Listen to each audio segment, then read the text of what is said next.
अस्सलाम वालेकुम ख़वातीन और हज़रात, very good morning to all of you. आप सबको द मॉर्निंग स्टार में खुशामदीद कहते हैं। जैसा कि आप लोग जानते हैं कि मौसम बदल रहा है, पॉलिटिकल मौसम भी बहुत ज़्यादा बदल रहा है और हम श्योर वो देख देख के आपके दिमाग के भी मौसम बदलते रहते होंगे। लेकिन एक चीज़ हमेशा हम आपको सिखाते हैं, अपने आप को आप जितना ज़्यादा पुरसुकून और काम रख सकते हैं वो आप अपने अंदर कामनेस लाइए, पुरसुकून रहिए, क्योंकि आप जितना पुरसुकून रहेंगे उतना ही आप अच्छा महसूस करेंगे और अपने इर्द गिर्द का माहौल भी आप बेहतर रखेंगे। जिस तरह के आप लोग जानते हैं कि रोज़मर्रा की ज़िंदगी में हमें अपने मोबाइल फ़ोन पे, कभी कभी अपनी टेलीविज़न स्क्रीन पे हर वक्त एक नई खबर मिलती है, हमें चौंका देने के लिए एक ब्रेकिंग न्यूज़ होती है। एक तो चैनल्स की मुझे आदत समझ में नहीं आती, कोई मामूली सी भी बात होगी तो वो भी एक ब्रेकिंग न्यूज़ होगी, ब्रेकिंग न्यूज़ ये हो गया, ब्रेकिंग न्यूज़ वो हो गया। जैसे हम आपको एक ब्रेकिंग न्यूज़ आज दे रहे हैं, हमारे साथ हैं शेफ मुनीसा। इसमें क्या ब्रेकिंग न्यूज़ होगी? अस्सलाम वालेकुम, गुड मॉर्निंग। Good morning. इसमें ब्रेकिंग न्यूज़ ऑब्वियसली ये है कि मैं आई हूँ ना भाई। हाँ, मतलब मेरे लिए तो क्या ये बात है, ये तो आप लकी है कि मैं आप लोगों को मिल गई हूँ, कदर कर ले मेरी। बिल्कुल इसी तरह की ब्रेकिंग न्यूज़ आती है हर न्यूज़ चैनल पे जिसमें से शायद 2-3 वाकई में कोई ब्रेकिंग न्यूज़ होगी। लेकिन शायद मुनीसा, ये जो सनसनी फैलाने का सिस्टम है मुझे बिल्कुल समझ में नहीं आता, ये सनसनी क्यों चैनल्स फैलाते हैं? वही होता है ना कि लोग वहीं स्टिक हो जाए, अच्छा कुछ मतलब कोई पता नहीं कोई बड़ी सी बात बताने वाले और वो कहते हैं ना खोदा पहाड़ निकला चूहा, तो वाली कहानी होती है। और इतना गुस्सा आता है जब ये YouTube के ऊपर अगर आप किसी क्लिप पे जा रहे हाय, हाय, हैं हाय, और हाय, ये हाय। इंकिशाफ और वो जो उन्होंने लगाया होता है टाइटल, वो होता ही नहीं है उस वीडियो और में। पता है मुझे सबसे ज्यादा जो पढ़ के गुस्सा आता है ना, वो एक लफ्ज होता है शर्मनाक हरकत। हाँ। उसके ऊपर इतने व्यूज होते हैं और अंदर आप खोले तो कुछ भी नहीं कुछ भी नहीं होता है वाकई। और यानी आप देख चुकी हैं ये वाले लिंक्स। मैं वाकई शेफ देख मुनीसा, कितना अफसोस की बात है, आपको ये नहीं देखने चाहिए, आप इसको स्क्रॉल कर दें। मैं यही देखे, यही बात मैं निकलवाना चाह रहा हूँ। एक ये चीज होती है, एक ये चीज होती है कि ना कोई टाइटल होगा, फॉर एग्जांपल हम आपको ना कोई भी चीज की रेमेडी बता रहे हैं, अब वो कोई 10 मिनट की वीडियो होगी और शुरू से करेंगे अच्छा हम आपको ऐसे बताएंगे, ये हो जाएगा वो हो जाएगा, आखिर के 50 सेकंड में बता रहे होंगे कि इसका हल ये। अब भाई 10 मिनट की वीडियो क्यों दिखा दी इस चक्कर में? उसने जो बजट लगा के वीडियो बनाई है वो भी तो पूरा करेगा। मतलब इतना कोई ड्रैग कर देते हैं वो कि मैं तो अब वो आगे ही बढ़ा देती हूँ। या फिर वो यूट्यूब पे बड़ा मजे का ऑप्शन है कि वो टाइम आगे फॉरवर्ड कर दो, ये करके फिर मैं देख लेती हूँ, अच्छा समझ आया नहीं आया, ओके बाय बाय। यूट्यूब में एक और बड़ा अच्छा ऑप्शन है, क्या? अगर आप सेटिंग में जाए ना तो आप पूरे वीडियो का एक जो उसकी स्पीड है, जिस तरह व्हाट्सएप के मैसेज की स्पीड नहीं है, अच्छा। यूट्यूब पे आप स्पीड भी बढ़ा सकते अरे हैं, वाह, तो तेजी से पूरा ड्रामा या कोई भी आप वीडियो देखो तेज चलना शुरू हो जाता है। वेरी गुड, ये आपने अच्छा बता दिया। हाँ। बेस्ट हो गया, क्योंकि आजकल वॉइस नोट्स भी हम ऐसे ही सुन रहे होते हैं। नहीं, आपको पता मैंने डिस्कवर कैसे किया था? जिस तरह आप लोगों को पता मुझे म्यूजिक का बहुत शौक है, तो मैं कुछ गाने सुन रहा होता हूँ ना, मुझे लगता है यार इस गाने की पेस थोड़ी फास्ट होनी चाहिए थी। हाँ। तो मैं यूट्यूब पे उसकी थोड़ी सी स्पीड तेज करता हूँ, वो कुछ गाने वाकई तेज स्पीड में अच्छे लग रहे होते हैं, बिल्कुल सुनने में मजेदार लग रहे हैं। ये तो बड़ा अच्छा बताया जिस पर आपने। अब मैं यही करने वाली हूँ, क्योंकि अक्सर अब हम लोग की लाइफ इतनी बिजी हो गई है इस पर कि हम लोगों के पास टाइम नहीं होता, और अक्सर वॉइस नोट्स भी हम इसी तरीके से सुन रहे होते कि बस वो 2 टाइम्स कर दिया उसको, जल्दी जल्दी सुन लिया।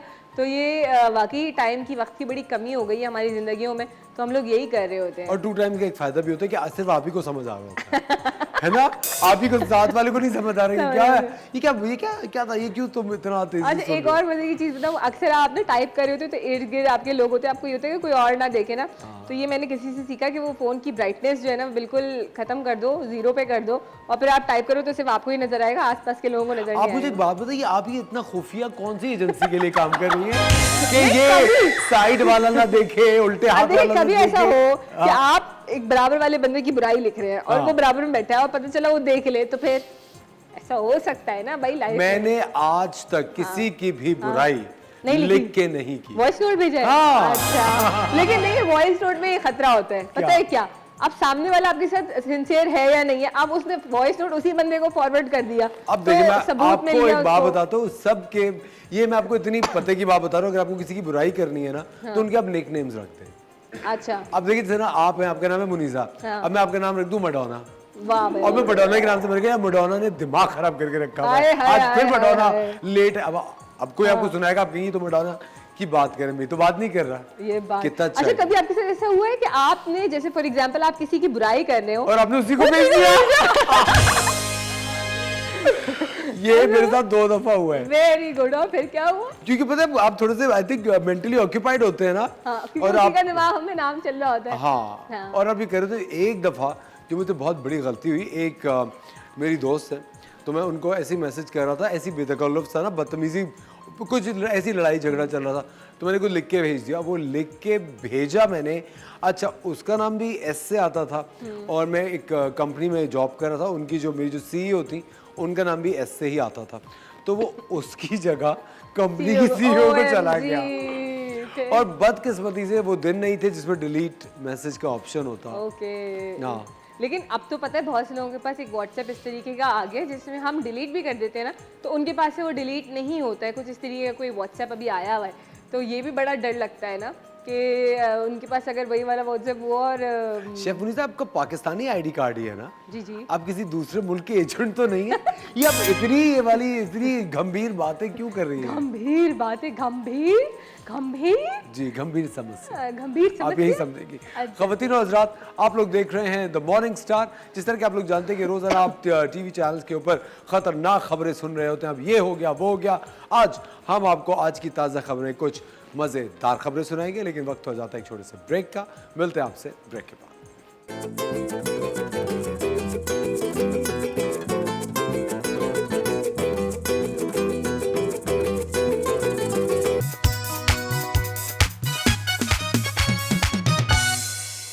वेलकम बैक ख़वातीन और हज़रात, आप देख रहे हैं द मॉर्निंग स्टार। एक बार फिर आपको शो में खुशामदीद कहते हैं।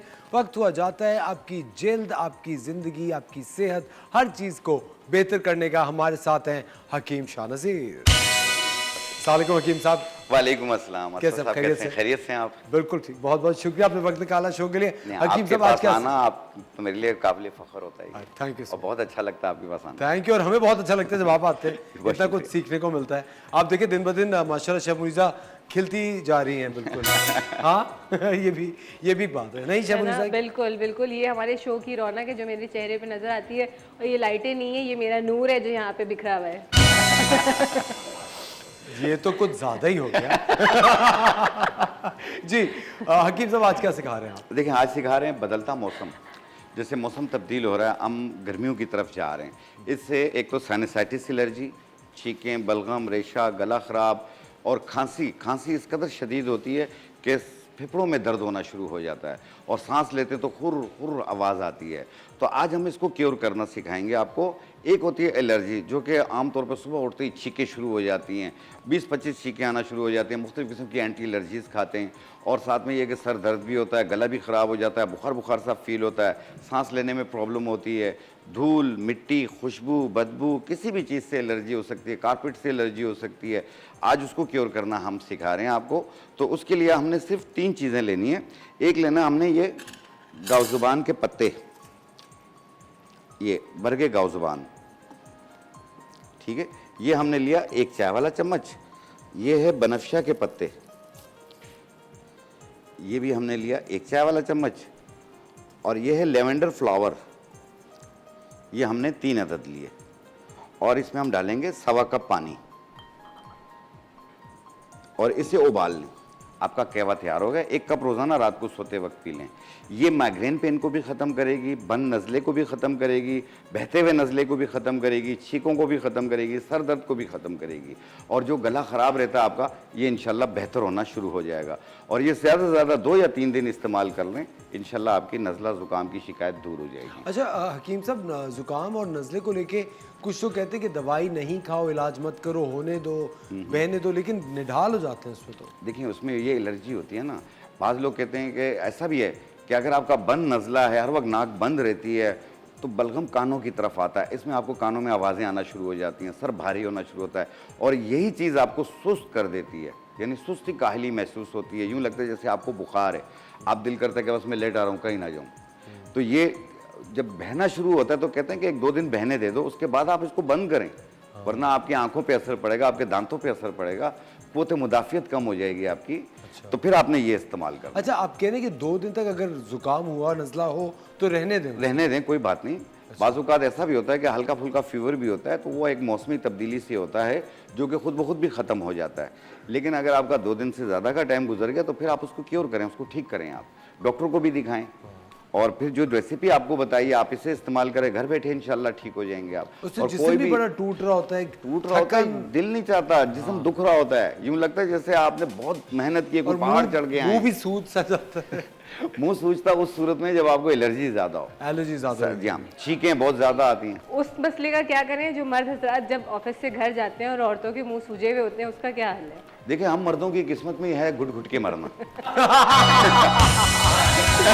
Very good.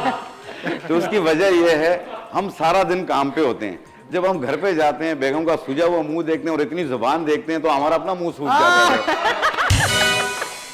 तो इसीलिए तो इस मसले का हल पूछे आप तमाम भाइयों की तरफ से। बिल्कुल बिल्कुल। देखिए इसका सबसे बेहतरीन हल ये है कि मुस्कुराहट, इखलाक, इन चीजों को रखें, एंजाइटी, डिप्रेशन को दूर कीजिए, आप अपने घर को जन्नत बनाइए, क्योंकि औरत का काम है जन्नत बनाना, मर्द का काम नहीं है जन्नत बनाना।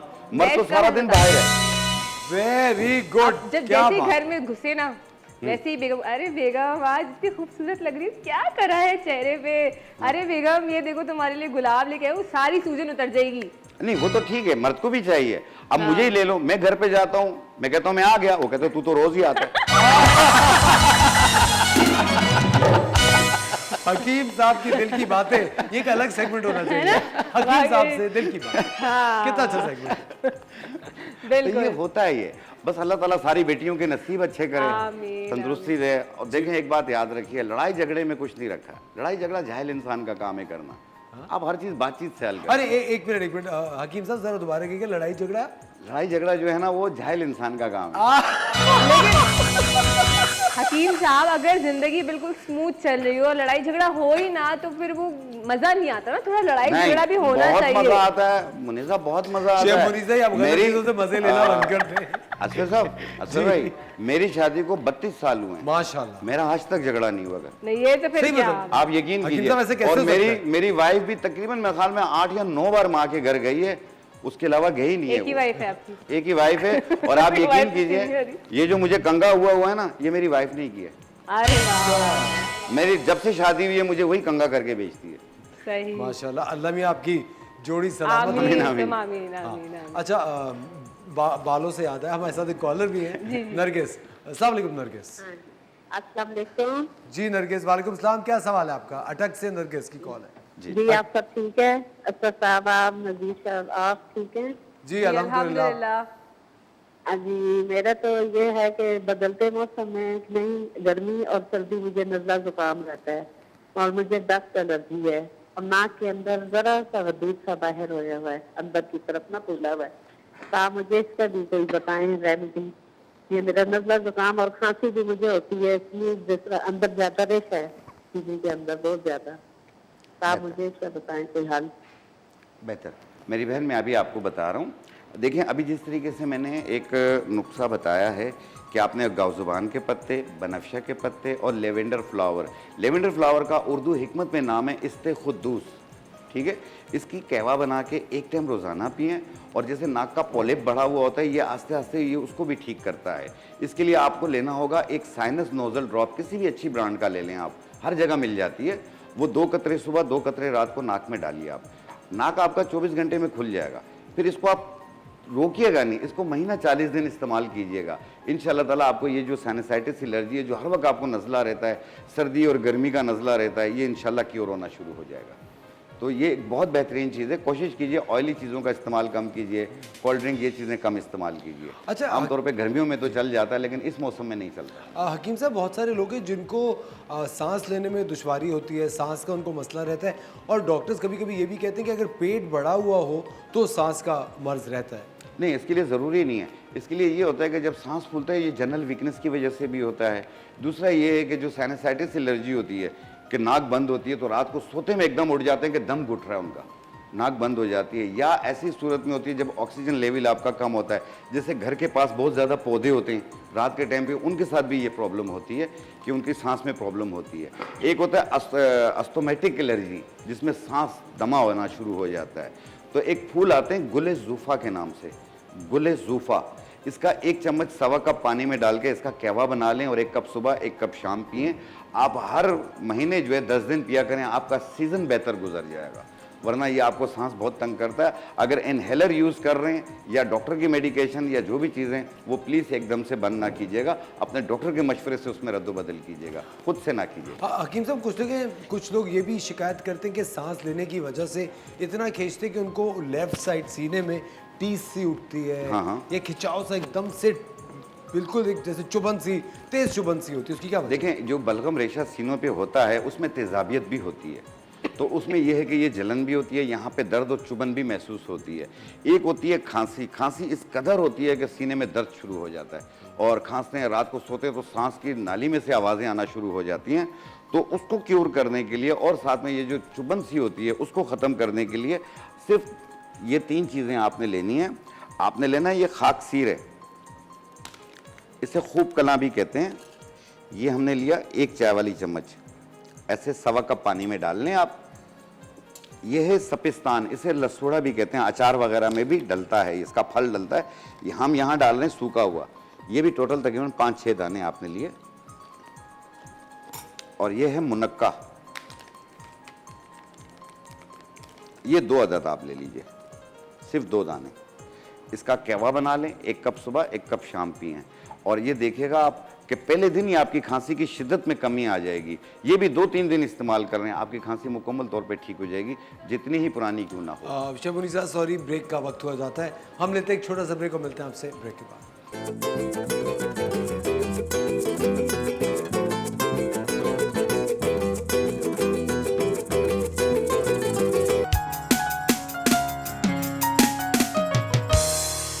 वेलकम बैक खवातीन और हज़रात, आप देख रहे हैं द मॉर्निंग स्टार। एक बार फिर आपको शो में खुशामदीद कहते हैं।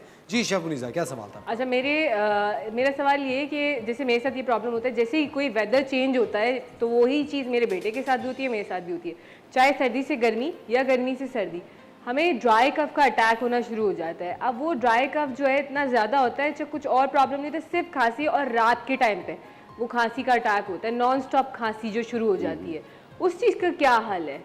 देखिए, जो जिनको भी ये भी एक विरासत से आपको, क्योंकि आपका आपके बच्चे के साथ भी अटैच हो रहा है, तो जिन लोगों को भी ये जो ड्राई कफ होता है ना, जो मौसम की तब्दीली किसी भी चीज़ से हो सकती है, ये तो आपने लेना है बांसा के पत्ते, बरगे बांसा, इसकी 1 चाय वाली चम्मच और दालचीनी आधा इंच का टुकड़ा 1.25 कप पानी में डालें, उबाल लें, कहवा बन गया, रात सोते वक्त पी लिया करें। एक तो ये ड्राई कफ को भी ख़त्म करेगी, दूसरा उन लोगों के लिए भी बेहतर है जिनको रात को खराटे आते हैं, स्नोरिंग होती है बहुत ज़्यादा, ये उनके लिए भी बहुत बेहतर है। अगर आप एक मामूल बना लेंगे तो ये खराटों की आदत भी ख़त्म हो जाएगी। ज़बरदस्त। हमारे साथ हुमैरा की कॉल है कराची से। जी अस्सलाम वालेकुम हुमैरा।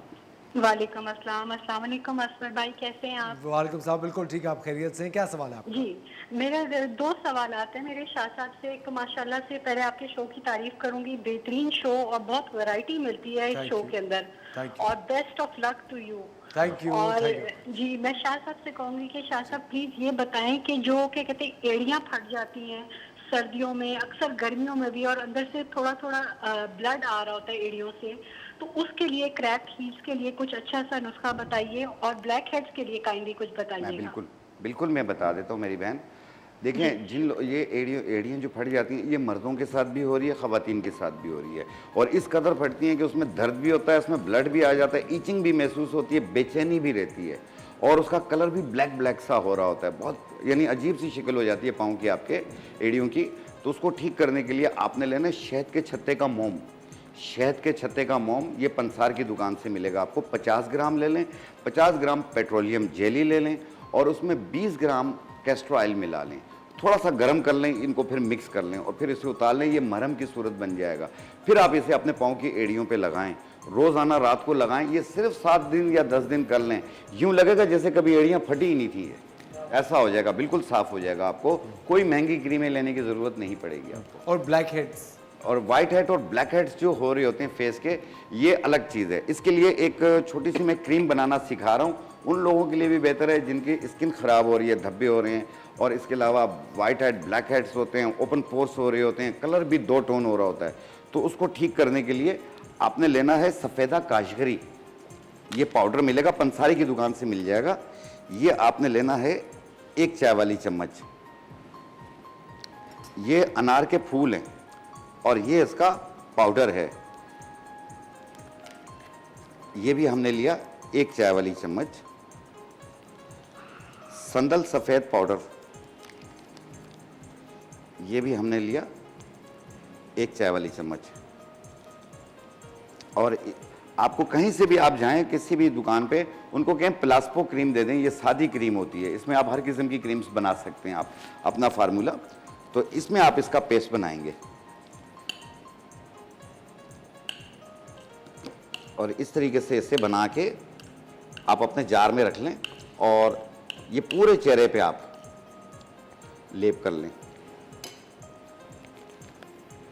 रात को लगाएं, 2 घंटे के बाद धो लें या सुबह धो लें। हकीम साहब मुझे ट्राई कर सकते हैं? जी जी बिल्कुल। और ये इसको जज्ब हो जाती है। अच्छा, हाँ हाँ। तो आप कह रहे हैं इससे व्हाइट हेड ब्लैक हेड उतर ही व्हाइट जाएगी? हेड ब्लैक हेड्स भी खत्म होंगे, 2 टोन चेहरा भी 1 टोन हो जाएगा, जिल्द भी हमवार हो जाएगी, और दूसरा ये है कि कलर भी आपका फेयर हो जाएगा। और ये कितनी देर लगा के रखना है? ये सिर्फ 1 घंटा लगाएं रोजाना। अगर रात को लगा सो जाएं, सुबह धो लें, कोई हर्ज नहीं है। इसका साइड इफेक्ट कोई नहीं है, क्योंकि इसमें कोई केमिकल नहीं है, टोटल नेचुरल है ये। क्योंकि अनार के फूल हैं और ये संदल पाउडर है, ये हर घर में मौजूद होती है इसका। और सफ़ेदा काशगरी है, इसके अंदर आप मुख्तलिफ़ किस्म के पाउडर भी बनाते हैं लोग बॉडी पे लगाने के लिए, तो इसलिए इनका कोई नुकसान नहीं है।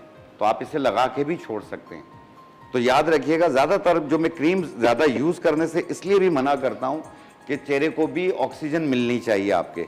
जब आपके चेहरे पे ऑक्सीजन मिलेगी तो आपका चेहरा वैसे ही खिलता जाएगा। हाँ, बिल्कुल सही कह रहे हैं, ठीक है ना? एब्सोल्युटली। अच्छा, लेकिन एक बात असफर भाई बताऊंगा कि हम लोग पानी नहीं पीते हैं। अब पानी ज़रूर पिया करें, हर 1-1.5 घंटे बाद, 2 घंटे बाद पानी का इस्तेमाल करें, ताकि आपके चेहरे पे कशिश रहे, तर रहे, आंखें ड्राई ना हो आपकी। तो इसके ये नुकसानात होते हैं जो हम पानी नहीं पीते हैं। इससे पिंडलियों में दर्द शुरू हो जाता है और दूसरा मुंह खुश्क होना शुरू हो जाता है। तो पानी का टेक ज़्यादा रखिए और अपने आप को प्रोकशिश बनाइए। अच्छा, हकीम साहब, बहुत सारे लोगों को शिकायत होती है ब्लोटिंग की। जी, जी। कहते हैं ज़रा सा कुछ खाते हैं और बहुत ज़्यादा उनका पेट फूल जाता है और बहुत ज़्यादा अपने आप को ब्लोटेड महसूस करते हैं हर वक्त। अफारा हो जाता है, अफारा, अफारा हो बिल्कुल। जाता है। इसकी वजह से घबराहट, बेचैनी भी महसूस होती है और मैदे में जलन, गैसेस बहुत ज़्यादा फील होती हैं। और सांस भी लेने सारी में बातें जब दुश्वारी गैसेस बनेंगी तो आपको सांस में, अच्छा बाज़ लोगों को मैदे की वजह से भी खांसी होती है। ठीक है, तो अपने आप को ये अफारा और ब्लोटिंग को दूर करने के लिए आपने लेना है सिर्फ 3-4 चीज़ें। सौंफ 50 ग्राम, पुदीना देसी 50 ग्राम, सूखे लीमू 50 ग्राम, अनारदाना 50 ग्राम। इनको मिला के बारीक पाउडर बना लें। 1 चाय वाली चम्मच सुबह नाश्ते के बाद, 1 चाय वाली चम्मच रात खाने के बाद पानी के साथ लें। आपको 10 मिनट में आराम आ जाएगा। ये फूलना, अफारा होना, ये सब सही होगा और मुंह का जायका भी बेहतर हो जाएगा। लेकिन इसकी वजह क्या होती है, होता क्यों? ये देखें, ये गैसे कुछ बादी चीज़ें खाने की वजह से होती है और कुछ एंजाइटी, डिप्रेशन की वजह से भी। जिनको भी डिप्रेशन रहेगी उनको गैसेस बहुत होगी, ब्लोटिंग होगी और दिमाग उनका फजूल का चल रहा होगा। नेगेटिव ख्यालात बहुत आएंगे, पॉजिटिव नहीं सोचेंगे, किसी चीज़ में मुतमईन नहीं होंगे। एक होता है वेट का गेन हो जाना, वेट गेन हो जाता है, वजन बढ़ रहा है जी, कोशिश कर रहे हैं वजन कम नहीं हो रहा, तो आप चाय पिए, वजन कम करें। तो वो किस तरीके से करेंगे? आपने लेना है ऊंट कटारा बूटी। ऊंट कटारा बूटी, इसकी 1 चाय वाली चम्मच, मको दाना 1 चाय वाली चम्मच, लेमन ग्रास 2 टुकड़े, इसे 1.25 कप पानी में डालें और उबाल लें। कहवा बन गया। 1 कप सुबह किसी भी वक्त बनाकर पिएं, 1 कप रात किसी भी वक्त बनाकर पिएं। आप सिर्फ 15 दिन में देखिएगा आपके कपड़े कितने लूज होते हैं और 1 महीने में आप स्मार्ट कितने होते हैं। और हकीम साहब, कोई साइड इफेक्ट? किसी किस्म का नहीं है, क्योंकि ये टोटल नेचुरल है। इससे और ये बेनिफिट्स होंगे कि आपका अगर फैटी लीवर होगा वो भी दूर हो जाएगा।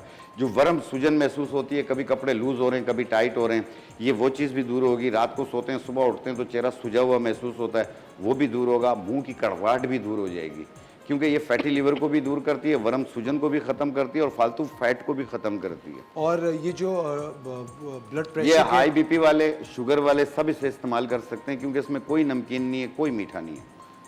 तो ये नॉर्मल टेस्टलेस जाएगा इसका और हल्का हल्का कड़वाहट वाला होगा ये। जब आप इस्तेमाल शुरू करेंगे इंशाल्लाह आपकी बहुत सारी दुआएं हमारे साथ होंगी।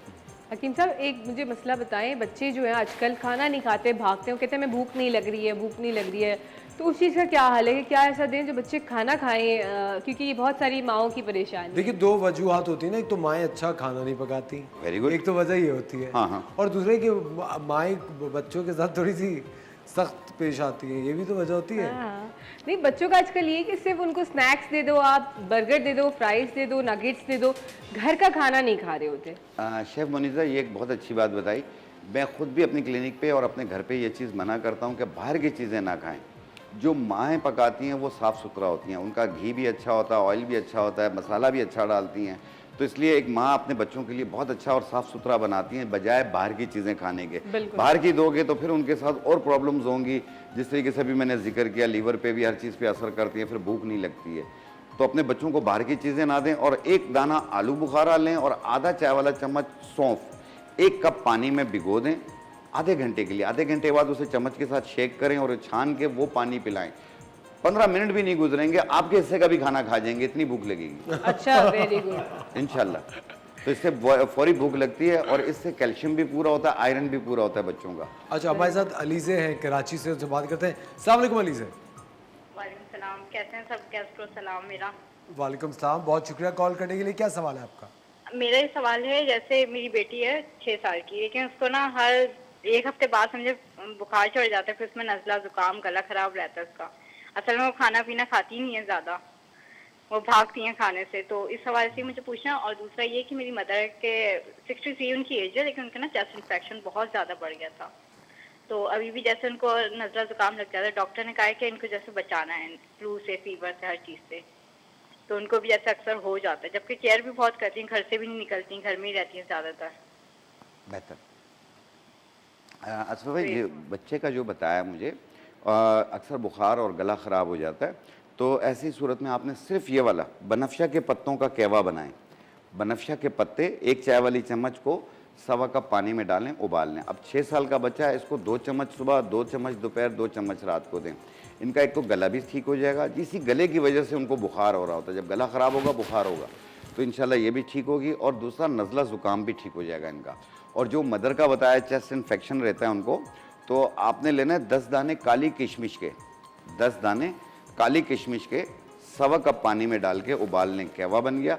1 कप सुबह, 1 कप शाम पिएं। ये भी 3 दिन इस्तेमाल करें। इंशाल्लाह ये जो बलगम रेशे से सीना जकड़ गया है, ये वो चीज़ भी दूर हो जाएगी, खांसी भी ख़त्म हो जाएगी, सांस लेने में भी बेहतरी आ जाएगी।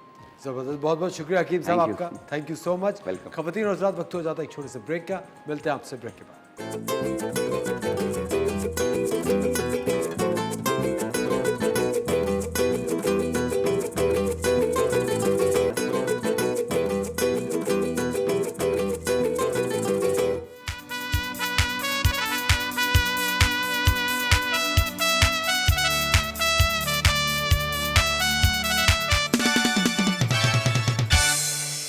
वेलकम बैक, और आप देख रहे हैं किचन क्वीन का सेगमेंट। इस वक्त में क्या बात है, और मैं यहाँ पे मौजूद हूँ शेफ़ मुनीज़ा, और आज हम आपको सिखाएंगे वेजिटेबल पुलाव।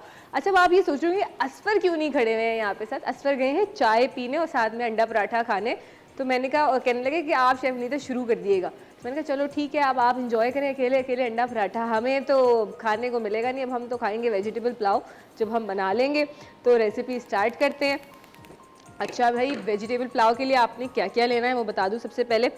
अच्छा, बात ये कि वेजिटेबल पुलाव की बात हो रही है, तो आपके पास जो जो सब्जियां मौजूद हो ना घर में, वो तमाम ले लें, ठीक है। तो हमारे पास तो यहाँ मौजूद थी फूल गोभी, वो ले ली मैंने, तकरीबन एक छोटी वाली फूल गोभी ले ली। एक गाजर था, उसके मैंने जो है उस तरह ट्रायंगल्स में कट कर दिया।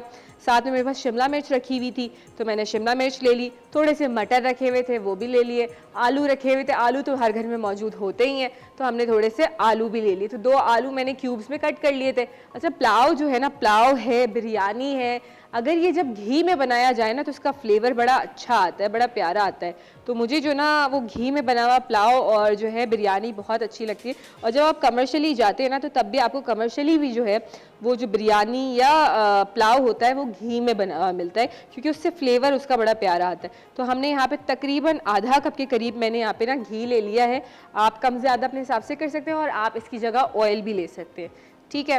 तो जैसे ही ये हमारा गर्म होता है, घी मेल्ट होता है, मैं इसके अंदर 1 तेज़ पत्ता शामिल करूँगी, 1 बड़ी इलायची शामिल कर रही हूँ, 1 दालचीनी की स्टिक शामिल कर रही हूँ, थोड़ी सी काली मिर्च के दाने, ठीक है, और 1 टीस्पून के करीब इसमें ज़ीरा जो है वो शामिल कर रही हूँ, क्योंकि जब पुलाव में या बिरयानी में गरम मसाला जो होता है ना साबुत, उसका फ्लेवर बड़ा अच्छा आता है। तो 2 से 3 लौंग भी जो है हम इसमें शामिल कर देंगे, और हरी इलायची जो है वो 2 अदद आप लेके शामिल कर दें। क्या हो गया? आपने एक केले का छिलका मुझे पूछे पर डाला। शेफ पुरीजा, ये आपकी ये जो कॉन्स्पिरेसी थी वो फेल हो गई। खुदा का वास्ते सफाई तो करा लेती। नहीं, आप मुझे ये गलत बताएं। बात है। देखिए, ये जानबूझ के इन्होंने किया कि मैं फिसलूं और मेरा मुंह आ जाए गरम मसाले में। शेफ पुरीजा, ये अब मैं कभी नहीं होने दूंगा। देखिए, जिसे अल्लाह रखे उसे कौन चखे। अरे वाह वाह वाह वाह वाह, ये देखिए क्या आप। बात, मतलब प्लान नाकाम हो गई फेल। मैं। हाँ, प्लान फेल हो गया। कोई बात नहीं, चलिए कोई बात नहीं, बच गए ना आप। हाँ, बाल बाल इतनी बचे। उदास होने की जरूरत नहीं है, बच गए ना आपके। प्लीज, क्या बना रही हैं आज आप? वेजिटेबल पुलाव। आय हाय, अभी तो आप तो अंडा पराठा खा के आ इससे गए बेहतर वही बेहतर था। है ना? हाँ। अच्छा, इसके अंदर हम जो है वो बारीक कटा हुआ लहसुन शामिल कर रहे हैं। नहीं, आपने तो अंडा पराठा खा लिया ना, अब ये वेजिटेबल पुलाव मैं खाऊंगी। अंडा enjoy पराठा, बिल्कुल अंडा पराठा नहीं खाया। नहीं खाया? जी क्यों? नहीं, हलवा पूरी खा रहा हलवा देगा? अकेले अकेले ना, मेरे लिए तो बचाई भी नहीं होगी हूँ। आपने। आप खाए ना वेजिटेबल पुलाव? हाँ, मैं तो खाऊंगी जी, मैं तो बड़े मजे का बनेगा और मैं खाऊंगी। कौन खाता है वेजिटेबल पुलाव? मैं खाती हूँ मैं। ठीक है, अच्छा जी, लहसुन हमारा गोल्डन हो गया, इसके अंदर आलू शामिल कर देंगे हम। साथ जो ये तमाम सब्जियां हम शामिल कर देंगे इसके अंदर। गोभी, गोभी, गाजर और साथ साथ इसमें जा रही है शिमला मिर्च, यस, हरी मिर्च, और हरी मिर्च बाद में शामिल करेंगे। प्याज। ठीक है, और इसके अंदर जो है थोड़ा सा हम 1 से 2 टमाटर जो है वो मैंने ब्लेंड कर लिए थे, तो सिर्फ 1 टमाटर हम इसमें शामिल करेंगे और 1 जो है ना हम चटनी में शामिल करेंगे। ठीक है, तो ये चला गया इसमें। ठीक है, इन सबको मिक्स करना है। अच्छा, मसाले जो है ना इसमें कुछ ज़्यादा नहीं जाएंगे। अच्छा, खुशबू तो अच्छी आ रही है। है ना? वेजिटेबल यार, आपके चेहरे को जो ग्लो है ना वो आएगा सब्जियों से। वैसे भी मुर्गी इतनी महंगी हो गई है तो उसको वही वही मुर्गी को जिंदा रहने दे। मेरे ख्याल से अगर हम सब बॉयकॉट कर दें मुर्गी का, तो जो है मुर्गी थोड़ी सस्ती हो जाएगी। देखिए नहीं? शेफनी साहब, मुझे एक बात बताइए, मुर्गी जो जिंदा है हाँ वो 550 रुपए की है जी, और जो कटी हुई है वो 700 रुपए की। ठीक है, ये कितनी अजीब सी बात नहीं है? वाकई यार। है ना, तो जिंदा। जिंदा ले लें, घर में खुद ही काट लेंगे। हाँ। हैं? और क्या, मुर्गी काटने में कौन सी इतनी साइंस है? आपने काटी है कभी? हाँ, काटी है हमने? अच्छा, चले ठीक है, मैं जिंदा वाली लेके आपको दे दूंगी, आप मुझे काट के दे दिएगा। एक दफ़ा क्या हुआ था मैं आपको बताता हूँ। मैं था सवात में शूटिंग करने के लिए गया हुआ था और वहाँ पे ना देसी मुर्गे की कढ़ाई। हाँ। तो ऐसे ही हम दोस्त से आपस में, तो हम लोगों ने कहा कि उसने कहा कि देसी मुर्गा बनाने की उसने इतनी लंबी कोई हमें साइंस बताई कि बहुत ही महंगी वो हो रही थी। यूनिवर्सिटी का टाइम था सही। और उस वक्त नई नई शूटिंग स्टार्ट की थी। तो एक वो जो नहीं होता, आप एक ड्रामे के अंदर अगर 2 मिनट का भी रोल कर रहे हो तो समझते खुद को बहुत बड़ा हीरो है। तो फुल तैयार श्यार हुआ मैं दोस्तों के साथ, तो उस वक्त मुर्गा लिया हम लोगों ने। हाँ, जिंदा मुर्गा लिया और फिर खुद बनाई थी कढ़ाई। खुद काटा भी उसको खुद काटा। और छीला और आय हाय, फिर खा लिया क्या आपसे? क्या, तो ऑफ कोर्स। वाह वाह वाह वाह, क्या बात है। लड़कों की यही बात होती है ना, वो सब कुछ खा लेते हैं, देखते भी है ना तो भी वो खा लेते हैं। और लेकिन मतलब बुरा बना नहीं, मजे का बना था। लड़कों के हाथ में होता है टेस्ट। हाँ, ये चीज़ तो है, आदमियों के हाथ में टेस्ट होता है। मैं एक्सेप्ट करती हूँ कि वाकई, इसीलिए मैं अपने हस्बैंड को कहती हूँ आप पकाया करें, आप बहुत अच्छा पकाते हैं। अच्छा जी, हम यहाँ पे सफ़ेद मिर्च ले रहे हैं तकरीबन आधी चाय का चम्मच। ठीक है, और काली मिर्च जाएगी 1 चाय का चम्मच। ठीक है, क्योंकि ज़्यादा स्पाइसी से पुलाव है तो बहुत ज़्यादा स्पाइसी नहीं, लेकिन इसके साथ हम एक स्पाइसी चटनी बनाएंगे। अच्छा, ये ज़ीरा पाउडर है आधी चाय का चम्मच। पिसा हुआ गरम मसाला है, ये हम बाद में शामिल करेंगे इसके अंदर। तो इन तमाम चीज़ों को आपने क्या करना है, मिक्स करना है और इसको इतना कुक करना है कि आलू जो है हमारे थोड़े से गल जाएं। और जो है उसके बाद हम इसको और जो है इसके अंदर चावल वगैरह और कौन सी सब्जियां शामिल कर सकते हैं इसमें? आप इसके अंदर बीन्स आप शामिल कर सकते हैं, जो भी सीजनल वेजिटेबल्स है ना। लोबिया शामिल कर सकते हैं बिल्कुल, लेकिन लोबिया जो है सब्जी नहीं है। अच्छा, ठीक है, और आप जो है इसके अंदर मतलब जो भी आपके पास सीजनल वेजिटेबल्स हो वो आप शामिल करें। अभी गाजर बड़े अच्छे आए हुए, तो मीठे मीठे तो बड़े अच्छे लगते हैं, तो वो आप हमने इसके अंदर शामिल करिए। और मटर भी शामिल करिए, फूल गोभी शामिल करिए, इसके अंदर आलू शामिल करिए, शिमला मिर्च शामिल करिए। ठीक है, इसको हम थोड़ा सा अभी कवर कर देते हैं और इतना कुक करेंगे कि आलू हमारे जो है वो गल जाए। थोड़ी सी सब्जियां जो बैंगन भी डाल सकते हैं, बिल्कुल। हाँ, बैंगन भी डाल सकते हैं और वो वाकई अच्छे भी लगेंगे। लेकिन अब आपकी अपनी चॉइस है, जो पसंद हो वो डाल दें, जो ना पसंद हो वो हटा दें। कैरी नहीं, हाँ, कद्दू डाल सकते हैं। हाँ, ठीक है, और इसके बाद टिंडे लौकी डाल सकते हैं। करेला नहीं। हाँ, है? वो कह रहे पूरा ठेला डाल। मोहित भाई के अंदर से आवाज आई क्योंकि मुझे लग रहा है उनको सब्जियां नहीं पसंद है। बात ये मोहित भाई की बेगम भी देखती होंगी ना, फिर वो ये बनाती होंगी, है ना मोहित भाई? ऐसे ही यही डाल देना। लेकिन शेफ मुझे जिस तरह मैं आपको बताऊं ये वेजिटेबल पुलाव की बिल्कुल वैसी मिसाल है जैसे चिकन नहारी की होती है। क्यों? समझ जाए, समझने वाले समझ जाते हैं कि क्यों।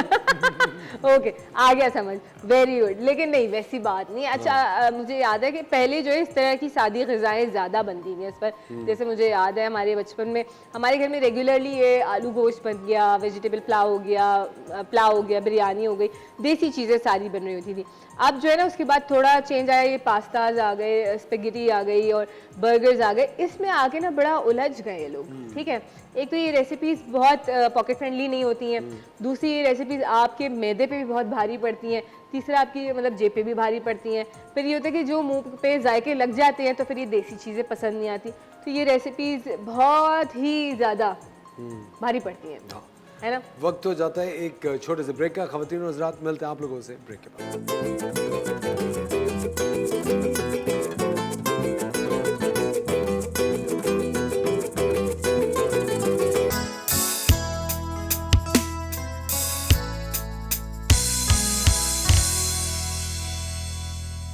वेलकम बैक ख़वातीन और हज़रात, आप देख रहे हैं द मॉर्निंग स्टार। एक बार फिर आपको शो में खुशामदीद कहते हैं और वक्त हुआ जाता है आपके फेवरेट आज की ताज़ा खबर का। जी शेफ मुनीज़ा, तो आज की पहली खबर क्या है? बताएं। जी आज की पहली खबर एक बहुत ही इंटरेस्टिंग खबर है, बांग्लादेश की ये खबर है। जी हाँ, ये बच्चा अपने दोस्तों के साथ खेल रहा था पोर्ट की तरफ, तो ये लोग हाइड एंड सीक खेल रहे थे, छुपन छुपाई जिसको कहते हैं, और ये बच्चा छुप गया एक कंटेनर के अंदर। अब वो कंटेनर जो था वो कंटेनर बंद हो गया और ये बच्चा 6 दिन के बाद उस कंटेनर से निकला। बांग्लादेश में बंद हुआ, 6 दिन बाद उस कंटेनर से निकला मलेशिया में। Oh no. ये देखे, और 6 दिन तक उसने क्या खाया पिया? हाँ अंदर देखा, जो जिसका काम खाना पीना होगा वो यही पूछेगा। तो आपने ये नहीं पूछा उसका दम नहीं घुटा, उसको मच्छर ने नहीं काटा, उसने बाहर निकलने की जिद्दोजहद नहीं की, खाया पिया क्या?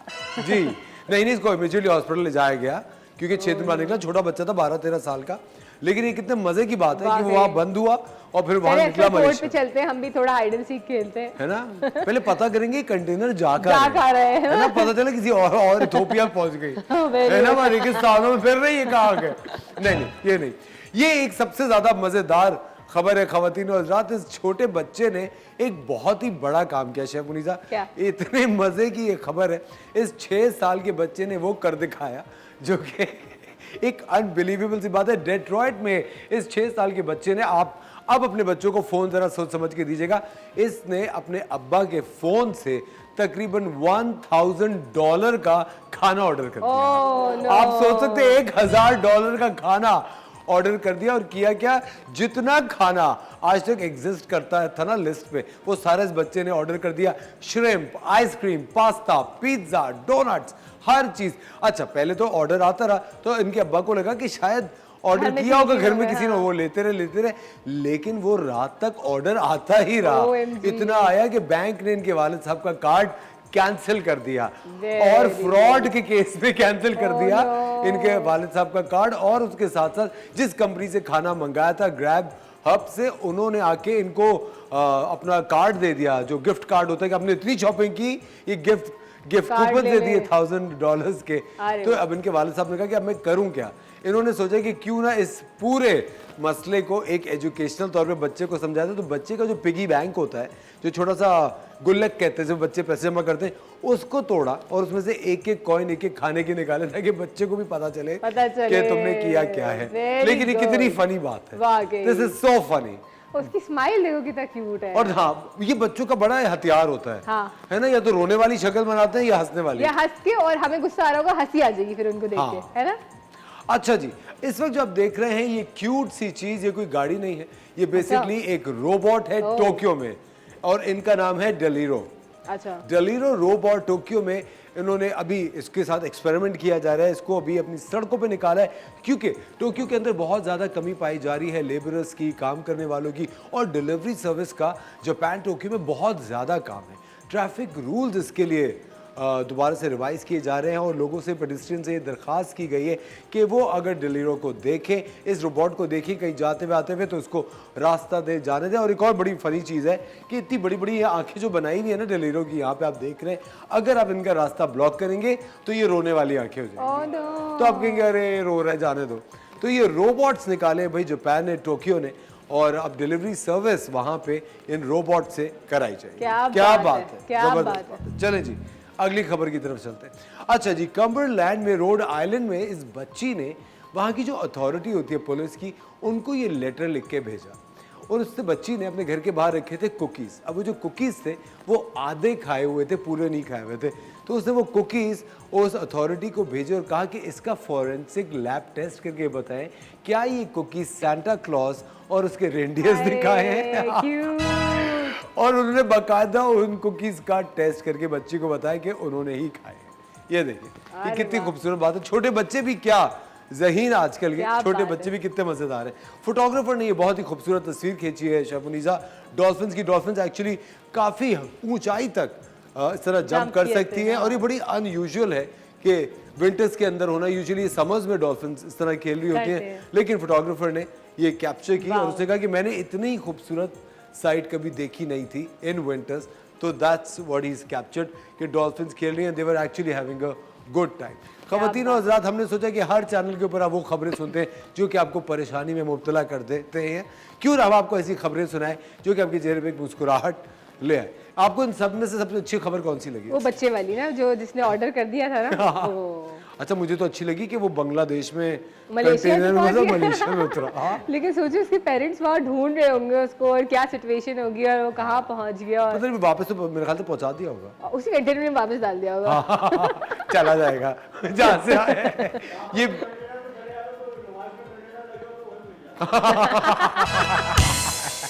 टावर से नुमाइश तक, बिल्कुल। हाँ, यही सफर होता है शफरीजा। लेकिन कभी कभी मैं इस तरह सोच रहा होता हूँ कि हम जो बच्चों को ऐसे ही फोन दे देते हैं, उनके पास अब पूरी, इतनी छोटे बच्चे को पूरी दुनिया उसके हाथ में दे रहे हैं। बिल्कुल, और बच्चे जब बहुत कुछ कर लेते हैं, आपको नहीं पता फोन से। कभी कभी वो कॉल्स भी मिला देते हैं, डिफरेंट चीजें वो कर रहे होते हैं। तो वाकई बच्चों के हाथ में फोन देना ना बहुत खतरनाक काम है। हाँ बिल्कुल सही। ख़वातीन और हज़रात, आज रात आप TV1 की स्क्रीन पे एक बहुत ही ज़बरदस्त टेलीफिल्म देखेंगे जिसका नाम मरहम है। इसको डायरेक्ट किया है सीमा ताहिर खान ने। इसमें इमरान अशरफ हैं, उशना शाह हैं। हम लोग भी, मैं और शेफ मुनीज़ा, इसके सेट पे गए थे। हम चल के आपको इसका प्रोमो और हमने सेट पे जो मुलाकात की वो दोनों पैकेजेस दिखाते हैं।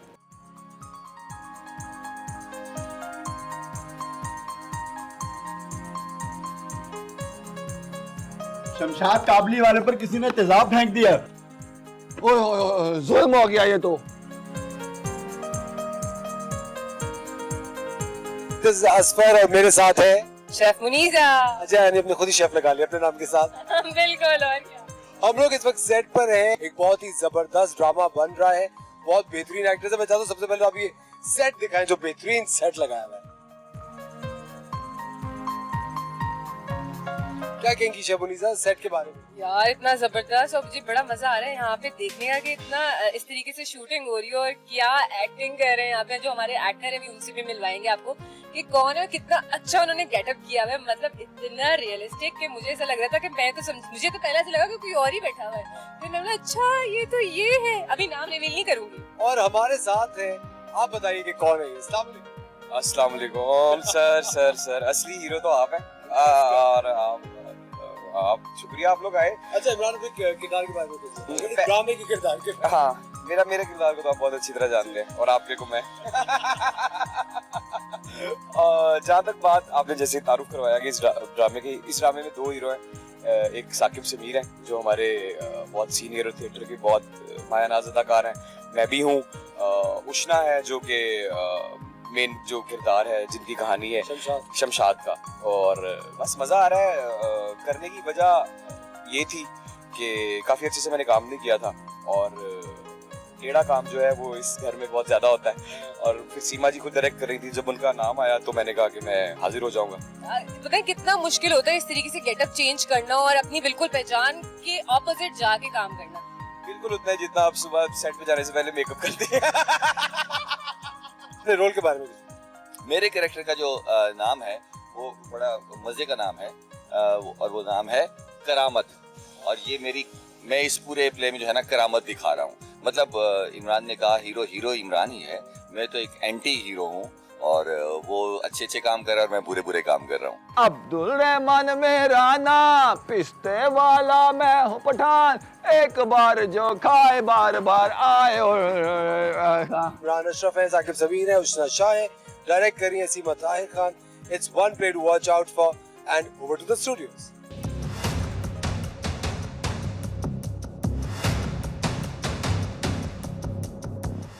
वक्त हो जाता है एक छोटे से ब्रेक का, मिलते हैं आपसे ब्रेक के बाद।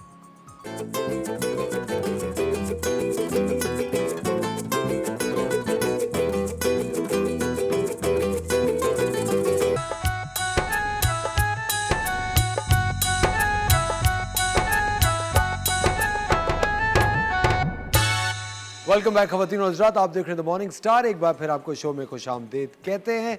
वक्त हुआ जाता है चमकते चेहरे का, और चमकते चेहरे के साथ हम आपकी मुलाकात कराने वाले एक बहुत ही बेहतरीन स्टाइलिस्ट से, जो कि आपका चेहरा भी चमकाएंगे और आपको एक नया हेयर स्टाइल भी देंगे। हमारे साथ हैं सुनील यूनुस। अस्सलाम वालेकुम सुनील, कैसे हैं आप? अस्सलाम वालेकुम भाई, आप कैसे हैं? बिल्कुल ठीक, आप बताएं। अल्लाह का करम। अच्छा, क्या हम करने वाले हैं आज सुनील? आज हम हेयर कट करेंगे लॉन्ग लेयर्स में जी। जब हम बाल चेक कर लेते हैं। हाँ, लॉन्ग लेयर्स में आप हेयर कट करेंगे? लॉन्ग लेयर्स होंगे, ठीक है। वॉल्यूम भी बहुत इतना वॉल्यूम नहीं है बालों में ना। हाँ। तो इस पर हम ऐसा कट करेंगे जो जिससे वॉल्यूम भी आ जाए। ठीक है। और कट दे के फिर हम स्टाइलिंग कैसी करेंगे कि आजकल जैसे कि चल रहा है कि लॉन्ग लेयर्स में शॉर्ट फ्रंट से आ गया, वो बहुत शॉर्ट हो जाती है ना, जैसे कि वॉल्यूम नहीं है। हाँ। अगर हम लेयर देते हैं बहुत बुरी लगेगी। तो उसमें हम ऐसा करेंगे कि लॉन्ग लेयर्स में मैक्सिमम हमारा जो फ्रंट आ गया फेस से बिल्कुल चिन तक आ जाएगा। ठीक है, हम स्टार्ट करते हैं, फिर उसके बाद देखते हैं। ठीक है। आप इनको बेसिकली अभी जो कट और स्टाइलिंग करेंगे वो आप वॉल्यूम के लिए करेंगे? वॉल्यूम के लिए करेंगे। वॉल्यूम के लिए कर रहे हैं क्योंकि आपा के बालों की हाइट अच्छी, लेंथ अच्छी खासी है। लेंथ भी अच्छी है लेकिन वॉल्यूम नहीं है। वॉल्यूम नहीं है, ठीक है। और हमने इसमें वॉल्यूम भी लेके आना है और एक नया स्टाइल भी लेना है। एक नया स्टाइल भी, जी। ठीक है, जबरदस्त। प्लीज आप स्टार्ट कीजिए। ओके। और दूसरा मेरे साथ शहबाज भी हैं, ये मेरी हेल्प करेंगे। ठीक है।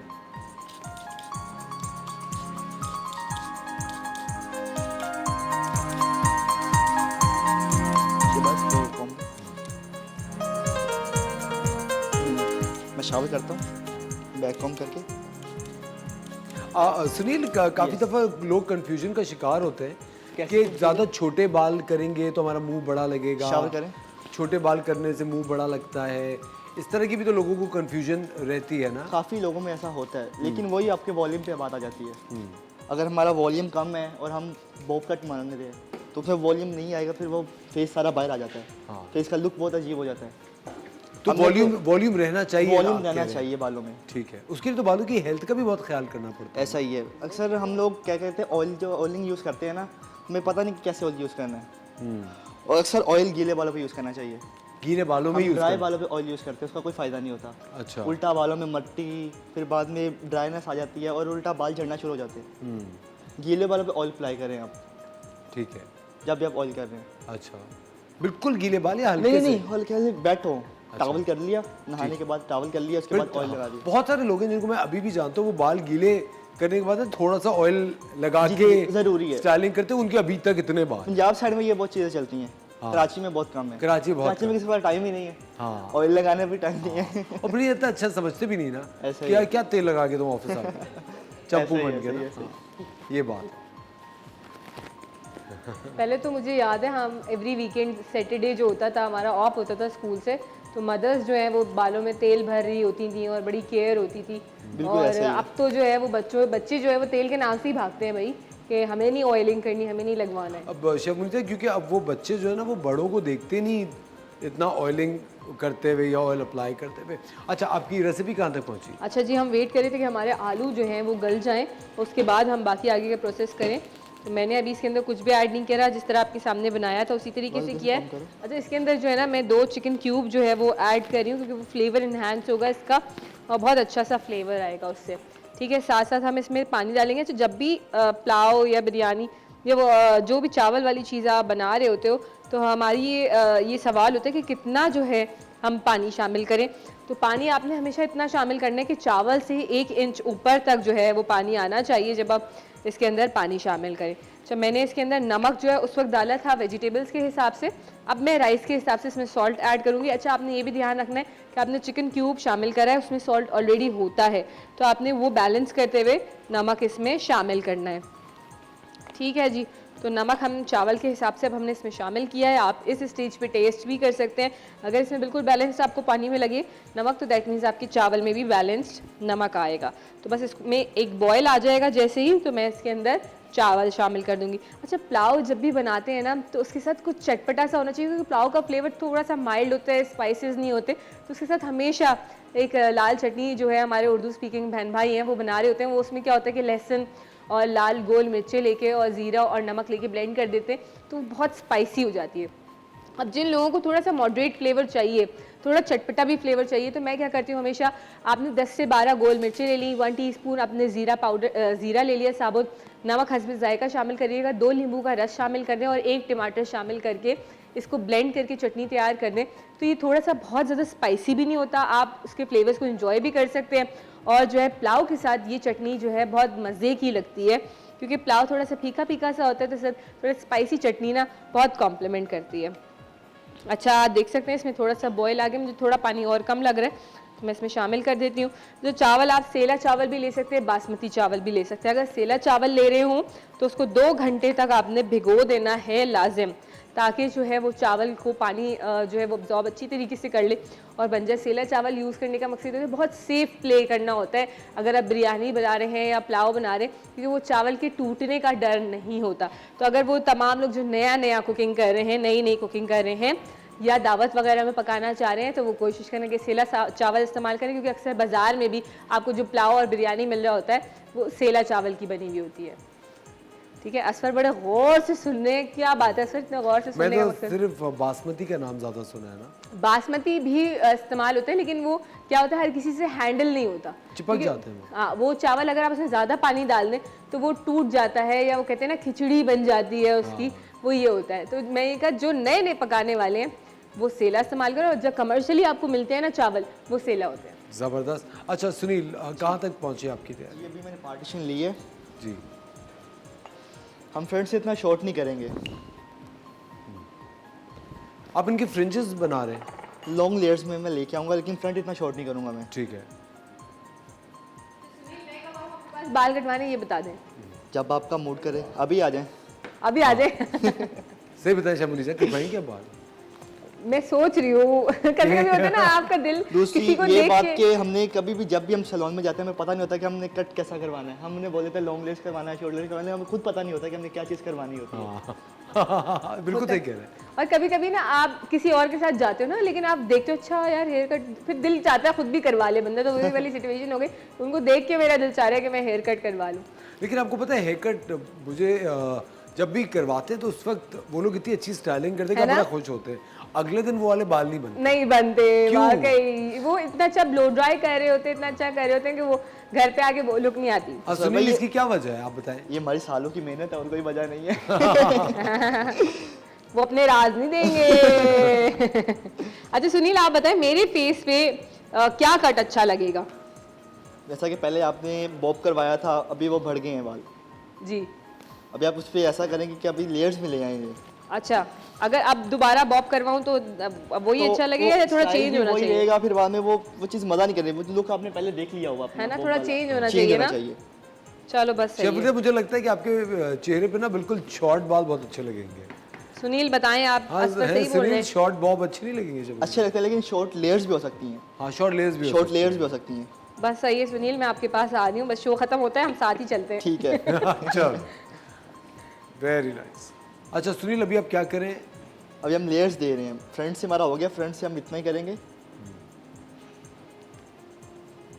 और फिर बैक से हम शॉर्ट करेंगे। अच्छा, बैक से? बैक पे वॉल्यूम चाहिए ज़्यादा, बैक पे बहुत कम वॉल्यूम है।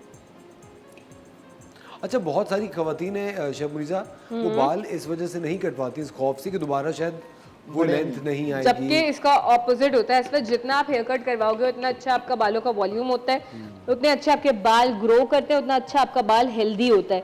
ये बड़ी सोच खराब है कि बाल कटवा दिए, यार अपनी खेती है, कटवाओ, उगते जाएंगे दोबारा बाल, और क्या। लेकिन बहुत सारे लोग कहते हैं उनकी नहीं ग्रोथ होती। ये पता नहीं क्यों एक थोड़ा होता है। अच्छा मैं एक बात बताऊँ, जो मुझे फील होता है कि किसी किसी का हाथ बड़ा अच्छा होता है कि उसके हाथ से बाल बड़ा ग्रो करता है। ये चीज़ मैंने बहुत नोट की, और मेरी एक ही जो है वो हेयर ड्रेसर है जिससे मैं बाल कटवा रही होती हूँ, तो उसका हाथ जब भी लगता है ना मेरा बाल बहुत जल्दी जल्दी ग्रो करता है। तो ये भी एक होता है। और एक थोड़ा सा ना देसी टिप है, टोटका कि ना लोग कहते हैं कि जब चांद चढ़ता है ना तब बाल कटवाओ, तो जो है ना वो बाल आपके जो है जल्दी जल्दी ग्रो होते हैं। तो उतरते हुए चांद में नहीं कटवाना चाहिए, जब इस्लामिक मंथ स्टार्ट होता है तो आप तब बाल कटवाएं। तो ये एक टोटका टाइप, यानी पहली से 14 तक बाल कटवा लें, जी, और 14 से 30 तक ना कटवाएं। ये चीज भी मैंने सुनी है। आई डोंट नो ये कितनी तो मेरे इफेक्टिव ख्याल से है। बेहतर है कि एक ब्रेक ले लें, हाँ। और फिर ब्रेक के बाद आपसे दोबारा मिलते हैं।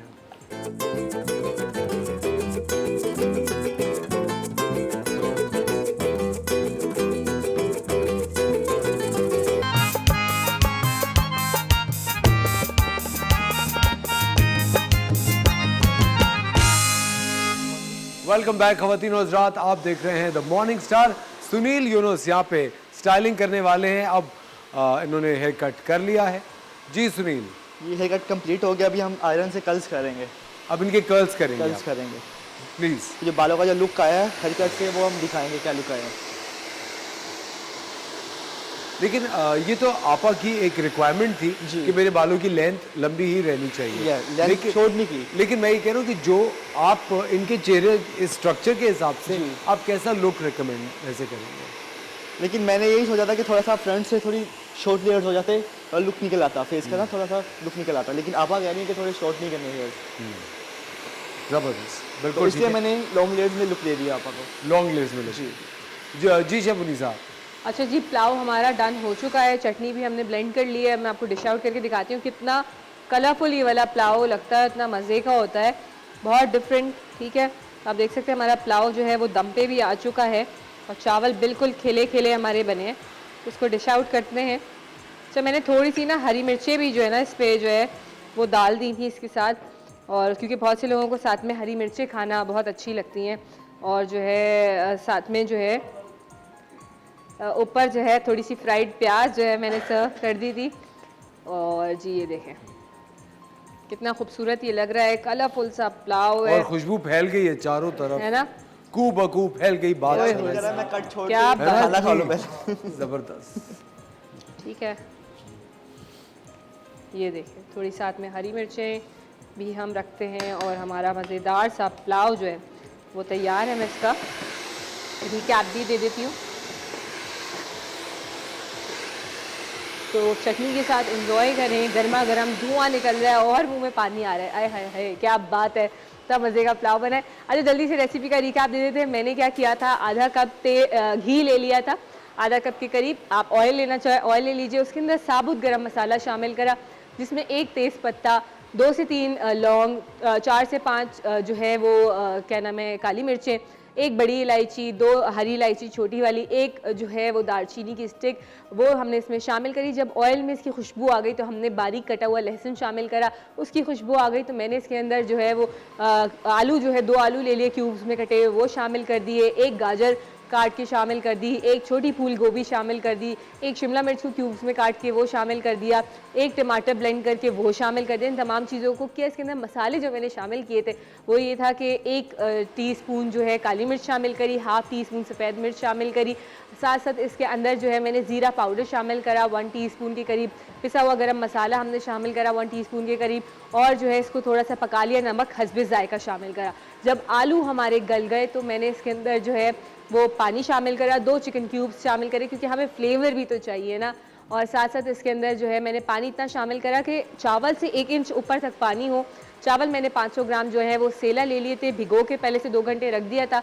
चावल का पानी फेंक के मैंने इसके अंदर चावल शामिल करे, नमक चावल के हिसाब से बैलेंस करा, और इसको तो 1 मिनट के लिए हाई फ्लेम पर कुक करा। जब थोड़ा सा पानी खुश्क होने लगा तो इसके ऊपर मैंने हरी मिर्ची शामिल करी साबुत, और इसके ऊपर मैंने जो है वो क्या नाम है, थोड़ा सा पिसा हुआ गरम मसाला शामिल करा, मिक्स करा, दोबारा से ढक दिया। जब पानी और खुश हो गया, चावल नज़र आने लग गए, तो मैंने इसके ऊपर तली हुई प्याज जो है वो छिड़क दी और दोबारा दम पे रख दिया। और बिल्कुल जब चावल आपका डन हो जाए, मज़ेदार सी खुशबू आने लगे, तो धुआंधार पुलाव जो है आप सर्व करें और लाल चटनी के साथ, मज़ा आ जाएगा। ज़बरदस्त, बहुत ही बेहतरीन खुशबू आ रही है। मुझे इतना अच्छा खुशबू से एक शेर याद आ रहा है, जैसे अभी मैं कह रहा था, परवीन शाकिर का शेर है, कू बकू फैल गई बात शनासाई की, उसने खुशबू की तरह मेरी पजीराई की। आए हाय हाय, कितनी प्यारी क्या बात है ना? बहुत ही क्या खूबसूरत बात, शेर, क्या बात। और चारों तरफ इसकी खुशबू फैल गई है। और माशाल्लाह आपा कितनी खूबसूरत लग रही है इस नए हेयर कट में। सुनील आपा कह रही है आराम से करो, मेरा सर अपना ही है, वो उधार पे नहीं लाई है सर अपना। आपा होता है, ब्लो ड्राई है ना, इतना तो चलता है। अभी तो आप सैलून में नहीं आई, सैलून में तो जरूर जरूर जरूर आप। अच्छा, औरतें कहीं खामोश हो ना हो, जब वो इस तरह की सीट्स पे बैठती है ना, या मेकअप करवाने के लिए या बाल कटवाने के लिए, तो आवाज नहीं निकलती उनकी, बिल्कुल है ना? क्योंकि सुनील मुत्तफिक कह रहे हैं, बिल्कुल ऐसा ही है। वैसा काम है ना। लेकिन सुनील, कुछ ऐसी औरतें भी तो आती होंगी ना जो बहुत भेजा खा जाती होंगी, नहीं नहीं आप यहाँ से, ये लट छोटी है, यहाँ से लंबी है। सुनील नहीं, आप सही कह रही हैं, क्या ऐसी औरतें आती हैं? ऐसी औरतें बहुत आती हैं, लेकिन उनको हैंडल करना भी फिर हैंडल करना भी उन्हें आता है। अच्छा सुनील, तो अगर फॉर एग्जाम्पल मैं आई आपके पास, मैं बोलूँ नहीं नहीं सुनील ये लट जो आपने छोटी काटी है, ये लंबी, तो आप कैसे हैंडल करेंगे? जैसे आप कह रही हैं वैसे वो बोल रहे हैं मुझे, ये हो जाएगा हो जाएगा। लेकिन सुनील मुझे क्या बता, इन पे हेयर कट अच्छा कौन सा लगेगा? अभी जो इनका शेप आ रहा है ना, लॉन्ग हेयर में अच्छा लगेगा। बॉब कराएंगे फिर वो इनका फेस कट वही चीज़ हो जाएगी, कुछ नया नहीं होगा इसमें। अच्छा, तो चलो लेंथ बढ़ाएं। लेंथ इतने में भी लॉन्ग लेंथ हो, उतने में बढ़ाते चली जाए, फिर बढ़ाते चली जाए। एक दफा कट हो जाएगा, फिर बाद में बढ़ाते चले जाए। क्या कहती हैं आप शबनम? बस सही है, डन हो गया, सुनील ने कह दिया तो पत्थर पे लगी। और कलर कॉफी कलर अच्छा लगेगा। कॉफी कलर अच्छा लगेगा। Coffee colour. बस सुनील डन हो गया, मैं आ रही हूं। इनोवा का, हाँ कॉफी कलर, कॉफी कलर इनका इन पे अच्छा लगेगा। ठीक है सुनील, अपना एड्रेस बता के जाना। लाइव कर लेंगे, बेहतरीन, बिल्कुल सही है शबनम। क्या कह रहे हैं? वो कह रहे हैं लाइव कर लेंगे। अरे वाह वाह वाह, कॉफी कलर भी और हेयर कट भी, हेयर कट भी लाइव हो जाएगा, कलर भी लाइव हो जाएगा। अरे वाह वाह, चलो बस डन हो गया। सुनील ने कहा मैं एड्रेस नहीं दूंगा, ये पहुंच जाएंगी मेरे पास।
और सुनील ने बहुत ही खूबसूरत लुक दिया है आपा को।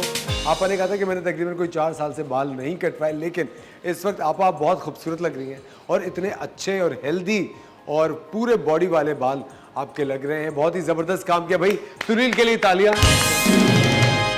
सुनील बहुत बहुत शुक्रिया, आपने वक्त निकाला हमारे शो के लिए। ख़वातीनो हज़रात, शबुनीज़ा आपको मैं शुक्रिया क्या अदा करूँ, आपको तो एंड में करूँगा, बिल्कुल ठीक है ना। वक्त हो जाता है ख़वातीनो हज़रात एक छोटे से ब्रेक का, मिलते हैं आप लोगों से ब्रेक के बाद।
ये क्या दाल? तुमसे कहा भी है कि मंगल को ना गोश्त बनाया करो, मेरे बेटे को गोश्त पसंद है। अम्मी गोश्त महंगा हो गया है। अच्छा, ज़्यादा ज़बान चलाने की ज़रूरत नहीं है। और हाँ, तुमने हकीम की फक्की खाई? ओ, आज तो मैं भूल ही गई, बस अभी खाती हूँ। सारे पैसे ज़ाया करोगी, फिर एक और बेटी ले आओगी। लेकिन इस बार सोच लेना, अगर बेटा नहीं दिया ना तो घर से बाहर निकाल दूंगा। मुझे घर से बाहर निकाल दोगे तो तुम्हारी माँ के ताने कौन सुनेगा और तुम्हारी औलाद को कौन पालेगा? बंद करो। अरे हमने भी 8 बच्चे पैदा किए, तुम्हारी तरह नखरे नहीं किए। अगर आपके साथ ज्यादती हुई है तो मेरा क्यों जीना हराम कर रही हैं? तानिया! अरे अरे बेटा चल चल दफा कर, तू बैठ के खाना खा।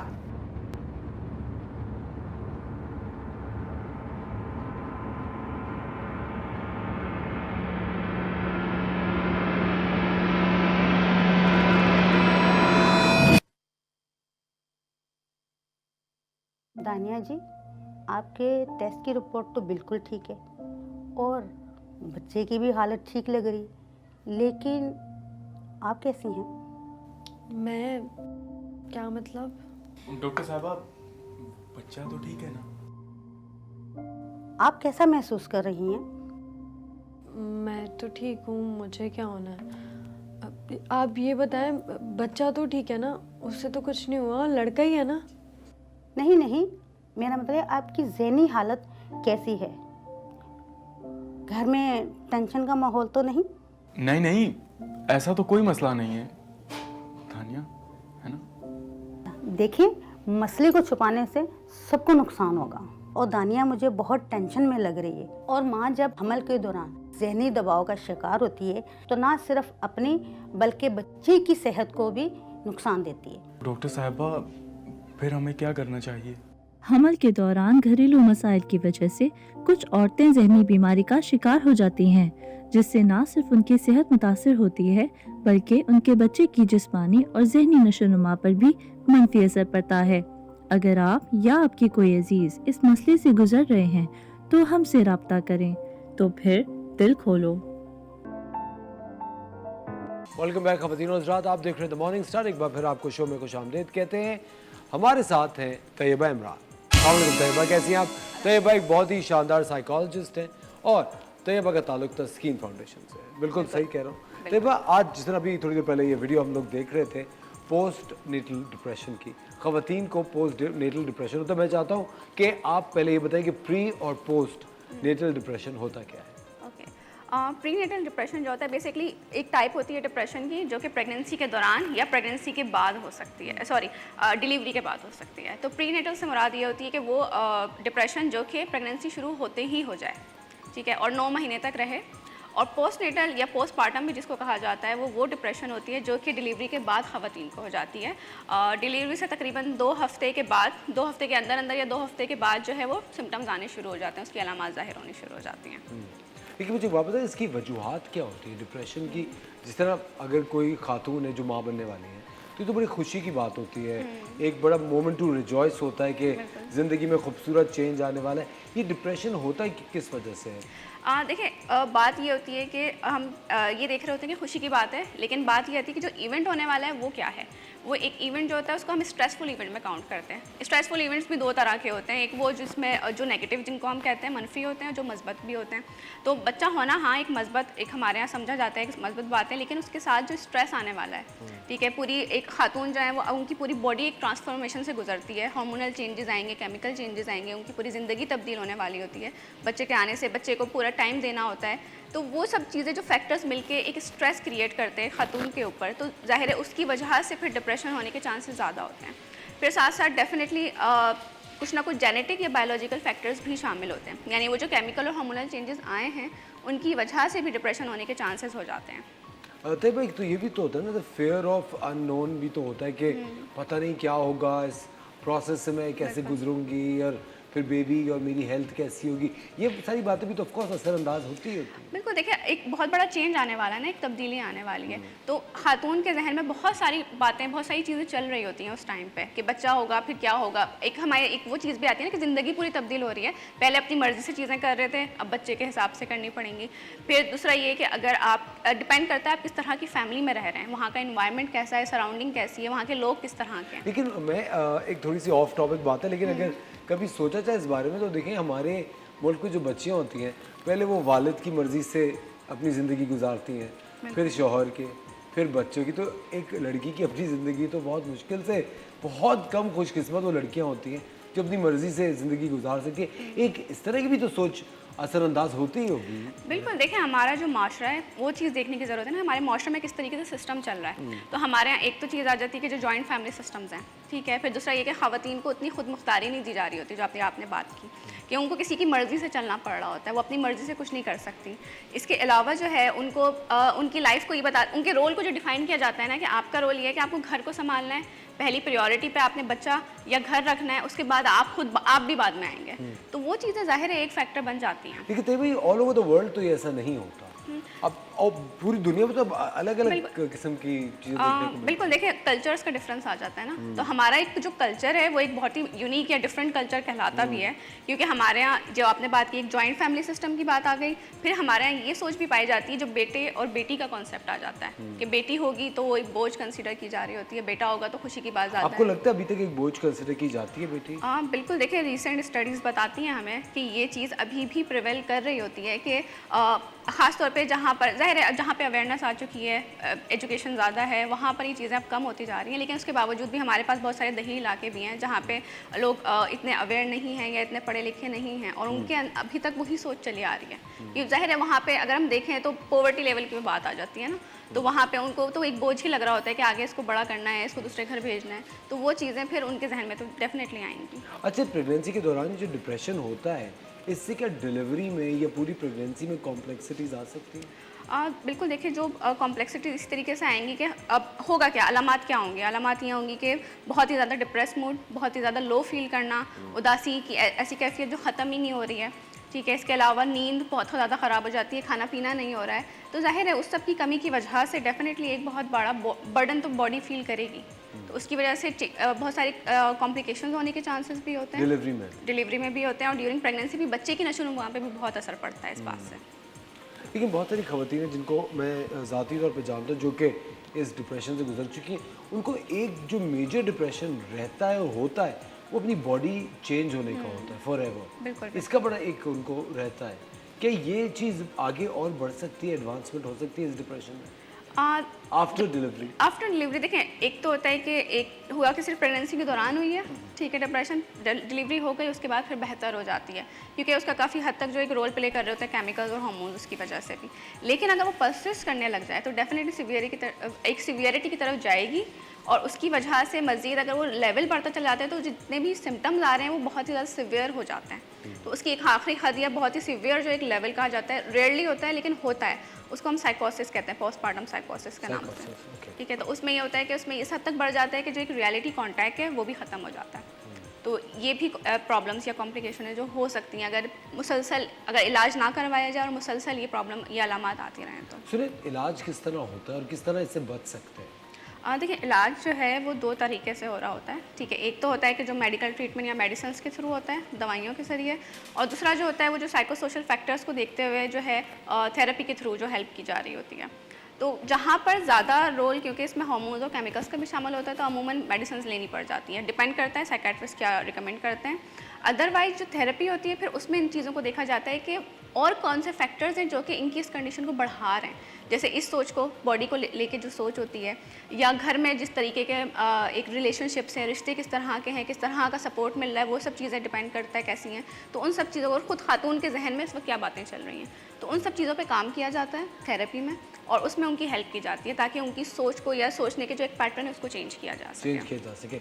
इसके अंदर क्या आपके जो हस्बैंड होते हैं, जो घर वाले होते हैं, वो एक रोल प्ले कर सकते हैं बेहतर करने में? बिल्कुल। देखिए, सबसे ज़्यादा बड़ा रोल जो होता है उस वक्त वो उन्हीं लोगों का होता है जो खातून के आसपास रह रहे होते हैं, जिनमें सबसे पहले उनके पार्टनर आ जाते हैं, उनके शौहर आ जाते हैं, कि उनके साथ कैसा ताल्लुक़ है, शौहर किस तरीके से उनके साथ ताउन कर रहे हैं या किस तरीके से उनकी कंडीशन को समझ रहे हैं, फिर आसपास अगर इन लॉज हैं, ससुराल वालों के साथ रह रहे हैं, तो वो कितनी केयर कर रहे हैं या वो कितना समझ रहे हैं उनकी कंडीशन को, ये भी बहुत एक मैटर करती है ये बात डेफिनेटली। अच्छा मुझे एक बात बताएं तैयबा कि अगर खुदा न खासा कुछ खवातीन होती हैं जिनका मिस कैरेज हो जाता है या you know the child doesn't survive, क्या ये डिप्रेशन मज़ीद बढ़ जाता है फिर?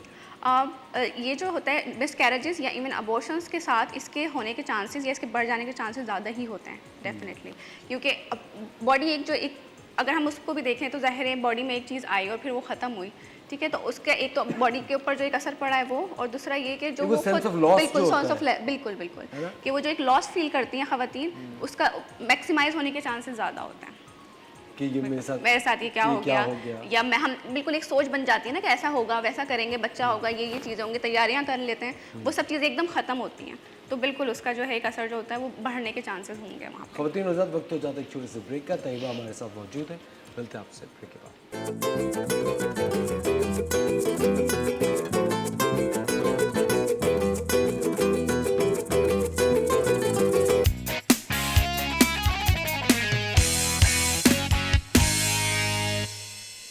वेलकम बैक ख़वातीन और हज़रात, आप देख रहे हैं द मॉर्निंग स्टार। एक बार फिर आपको शब में खुशामदीद कहते हैं।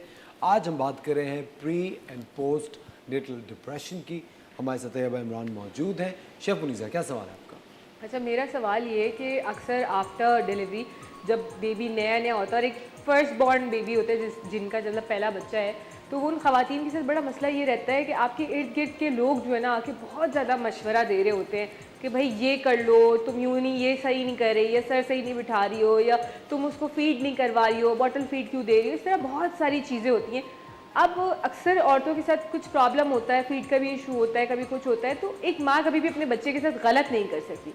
तो जब ये तमाम बातें मिलती हैं ना, तो वो एक औरत नहीं भी डिप्रेशन में जाना चाहे ना, तो वो डिप्रेशन में जाना शुरू हो जाती है। तो इस चीज़ को कैसे ओवरकम किया जाए, उन लोगों से किस तरीके से डील किया जाए, क्योंकि ऑब्वियसली फैमिली के बहुत करीबी लोग ही होते हैं जो इस तरह की बातें कर रहे होते हैं, तो उनसे किस तरीके से डील करें कि यार उनसे बात भी ख़राब ना हो, उनको बुरा भी ना लगे और आप भी डिप्रेशन की तरफ ना जाओ इन तमाम सवालात और इन तमाम बातों की वजह से।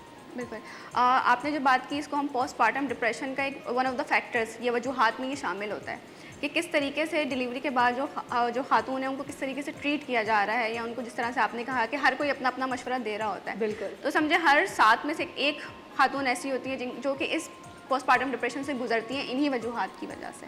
तो वहाँ पर ये बहुत ज़रूरी हो जाता है कि एक तो जो आसपास के लोग हैं उनको अपने आप ही एक अवेयरनेस होनी चाहिए, और ये चीज़ ज़्यादातर उनके साथ होती है जो पहली दफ़ा माँ बनी होती हैं, बिल्कुल, या बहुत ही यंग एज में माँ बनी होती हैं।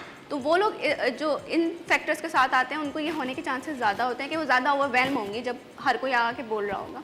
तो एक चीज़ है कि वहाँ पे एक तो सब आपस में इस बात को समझें, और दूसरा ये कि जो ये चीज़ भी बहुत ज़रूरी है कि जो माँ बन रही है उसको कितनी इन चीज़ों की अवेयरनेस और इतनी नॉलेज है कि किस तरीके से मुझे चीज़ें करनी हैं, या क्या तब्दीलियाँ मेरे साथ होने वाली हैं, क्या प्रॉब्लम्स आएंगी। तो वहाँ पे समझे हर एक का एक किरदार आएगा, खुद उसका, उन खातून का, उसके आसपास के लोगों का, इवन जो हमारे प्रोफेशनल्स होते हैं, मेडिकल डॉक्टर्स होते हैं, उनकी भी ये जिम्मेदारी होती है कि वो वहाँ पर इतनी अवेयरनेस या इतनी मालूमात दें उनको कि उनको पता हो कि पहले से एक्सपेक्ट करें कि क्या हो सकता है और क्या नहीं हो सकता, ताकि उनके पास पहले से सॉल्यूशंस मौजूद हो उन चीज़ों के साथ डील करने के लिए।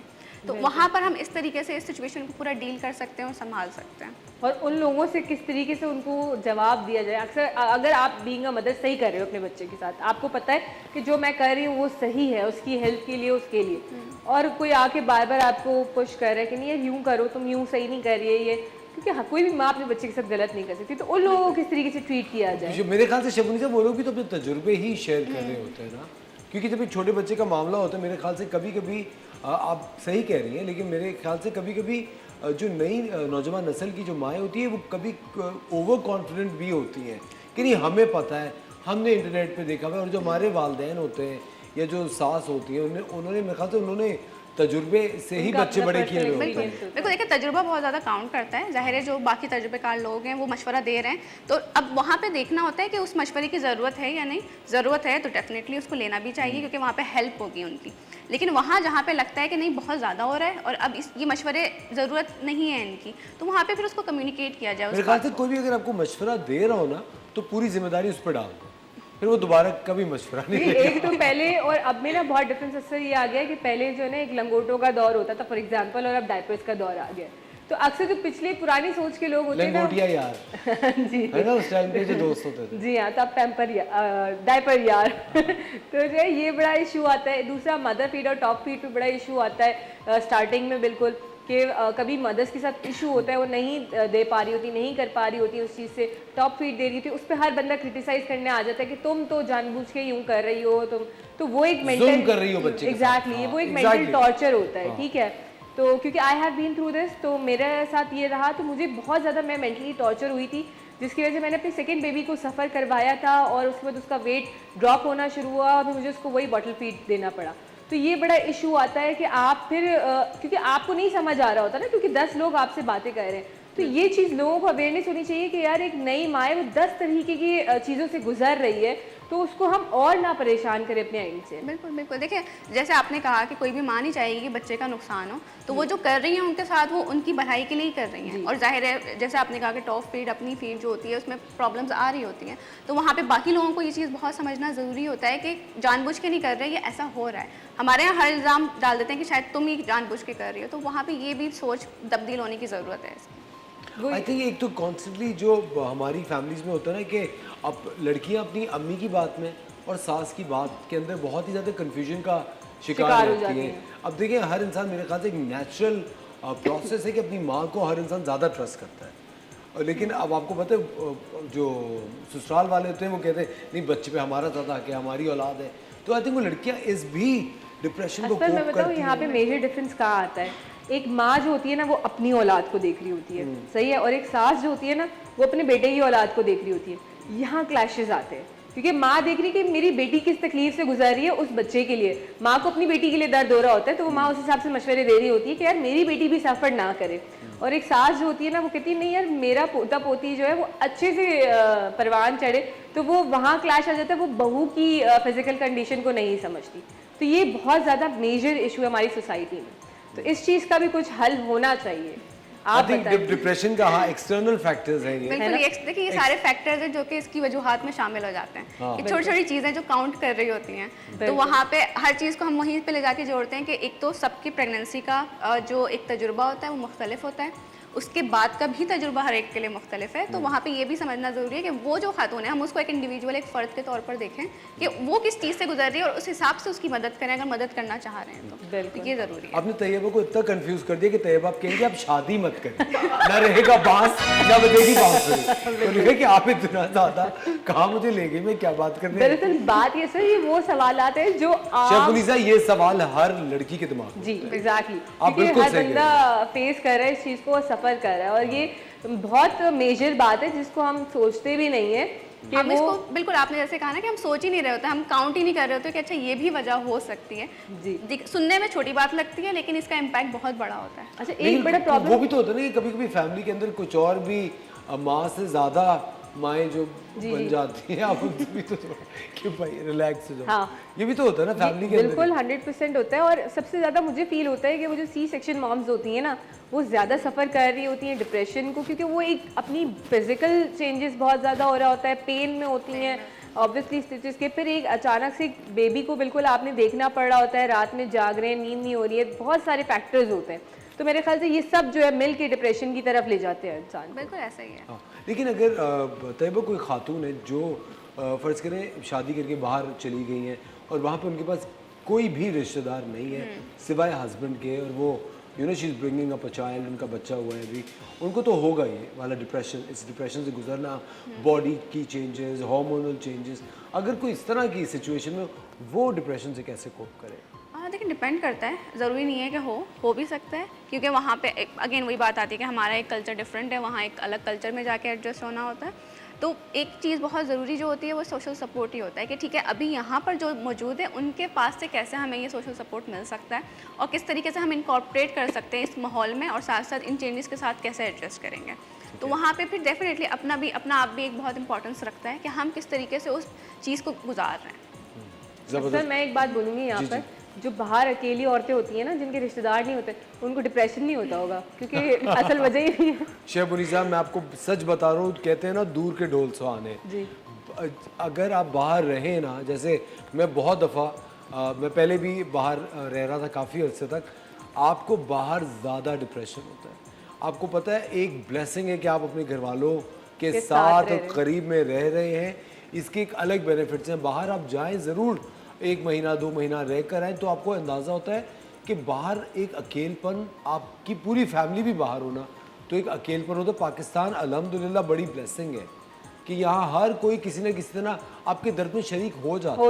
बिल्कुल। आपको पता है ये जो कहते हैं ना कि हर नेगेटिव में एक पॉजिटिव एस्पेक्ट बिल्कुल। होता है। अगर आप किसी से अपना दुख शेयर कर रहे हो तो वो इंसान ज़रूर सुनेगा गॉसिप करने की नीयत से, और बताओ क्या हुआ था, लेकिन आप तो हल्के हो ही जाते हैं हाँ, ना बिल्कुल। वो बात करते हुए। तो मैं आपको बताऊँ, बाहर जब आप अकेले रह रहे होते हैं ना, वो चीज़ आपको सिखाती बहुत है। आप बड़े सख्त मिजाज हो जाते हैं, आप किसी पे डिपेंडेंट नहीं होते, आप खुद मुख्तार रहते हैं थ्रू आउट। ये और चीज़ वो बहुत लड़कियां भी बड़ी सॉलिड Strong होती हैं जो होती हैं, अकेले बाहर बच्चों को बिल्कुल। You know they are bringing up children up.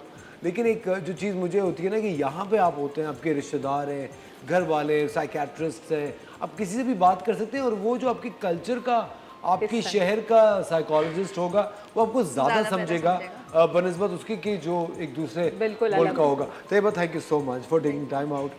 ख़वातीन और हज़रात, आपका बहुत बहुत शुक्रिया द मॉर्निंग स्टार देखने के लिए। शमुनिसा, थैंक यू, आपका बहुत शुक्रिया हमें देखने के लिए। और इंशाल्लाह कल फिर आपके साथ होंगे एक शानदार से शो के साथ।